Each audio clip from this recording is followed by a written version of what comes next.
भगवान ने कहा, समस्त जगतों को विनष्ट करने वाला काल मैं हूं और मैं यहां समस्त लोगों का विनाश करने के लिए आया हूं।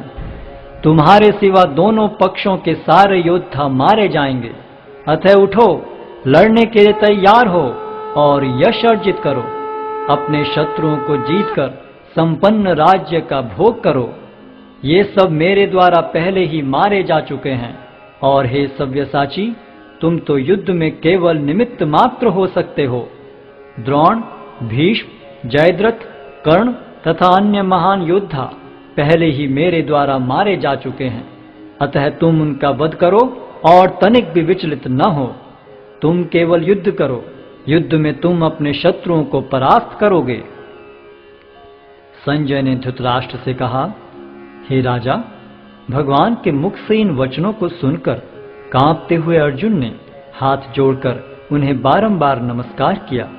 फिर उसने भयभीत होकर अवरुद्ध स्वर में कृष्ण से इस प्रकार कहा।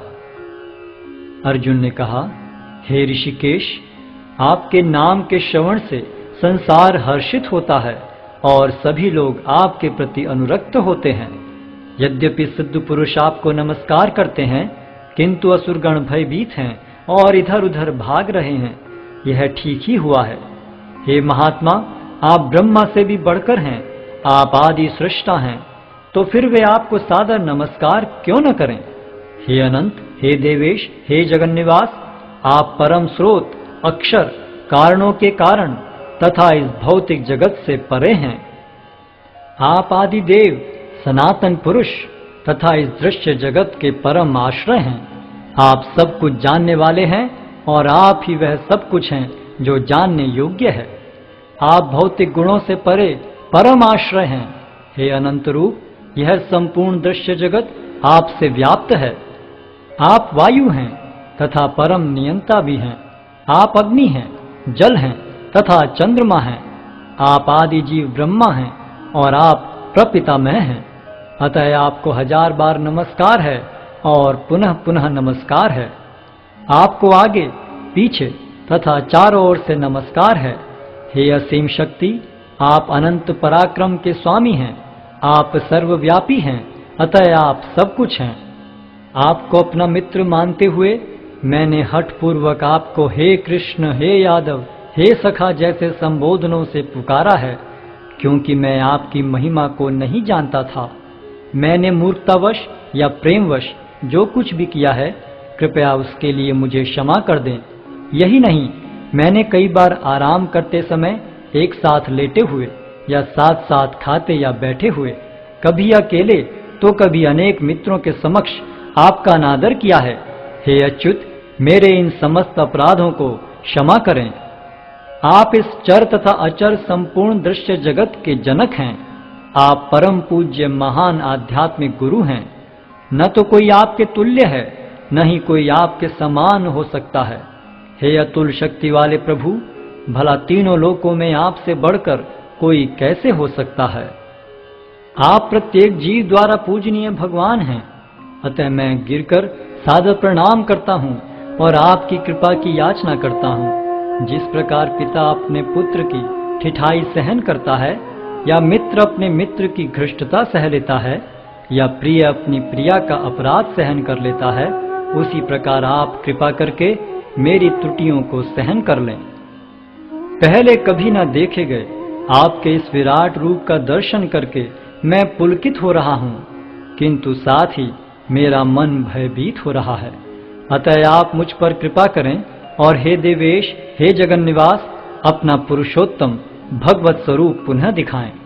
हे विराट रूप, हे सहस्त्रभुज भगवान, मैं आपके मुकुटधारी चतुर्भुज रूप का दर्शन करना चाहता हूँ, जिसमें आप अपने चारों हाथों में शंख, चक्र, गदा तथा पद्म धारण किए हुए हों। मैं उसी रूप को देखने की इच्छा करता हूँ।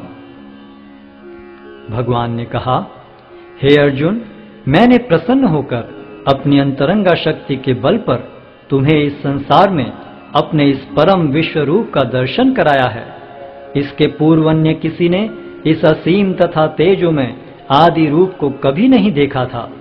हे कुरुश्रेष्ठ, तुमसे पूर्व मेरे इस विश्व रूप को किसी ने नहीं देखा, क्योंकि मैं न तो वेदाध्ययन के द्वारा, न यज्ञ, दान, पुण्य या कठिन तपस्या के द्वारा इस रूप में इस संसार में देखा जा सकता हूँ। तुम मेरे इस भयानक रूप को देखकर अत्यंत विचलित एवं मोहित हो गए हो। अब इसे समाप्त करता हूँ। हे मेरे भक्त, तुम समस्त चिंताओं से पुनः मुक्त हो जाओ। तुम शांत चित्त से अब अपना इच्छित रूप देख सकते हो। संजय ने धृतराष्ट्र से कहा।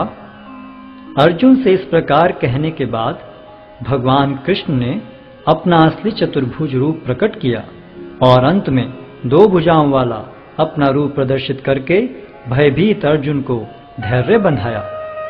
जब अर्जुन ने कृष्ण को उनके आदि रूप में देखा तो कहा, हे जनार्दन, आपके इस अति सुंदर मानवीय रूप को देखकर मैं अब स्थिर चित्त हूँ और मैंने अपनी प्राकृत अवस्था प्राप्त कर ली है। श्री भगवान ने कहा, हे अर्जुन, तुम मेरे जिस रूप को इस समय देख रहे हो उसे देख पाना अत्यंत दुष्कर है। यहाँ तक कि देवता भी इस अत्यंत प्रिय रूप को देखने की ताक में रहते हैं। तुम अपने दिव्य नेत्रों से जिस रूप का दर्शन कर रहे हो उसे न तो वेदाध्ययन से, न कठिन तपस्या से, न दान से, न पूजा से ही जाना जा सकता है। कोई इन साधनों के द्वारा मुझे मेरे रूप में नहीं देख सकता। हे अर्जुन, केवल अनन्य भक्ति द्वारा मुझे उस रूप में समझा जा सकता है जिस रूप में मैं तुम्हारे समक्ष खड़ा हूँ, और इसी प्रकार मेरा साक्षात दर्शन भी किया जा सकता है। केवल इसी विधि से तुम मेरे ज्ञान के रहस्य को पा सकते हो। हे अर्जुन, जो व्यक्ति सकाम कर्मों तथा मनोधर्म के कलमश से मुक्त होकर मेरी शुद्ध भक्ति में तत्पर रहता है, जो मेरे लिए ही कर्म करता है, जो मुझे ही जीवन लक्ष्य समझता है और जो प्रत्येक जीव से मैत्री भाव रखता है, वह निश्चय ही मुझे प्राप्त करता है।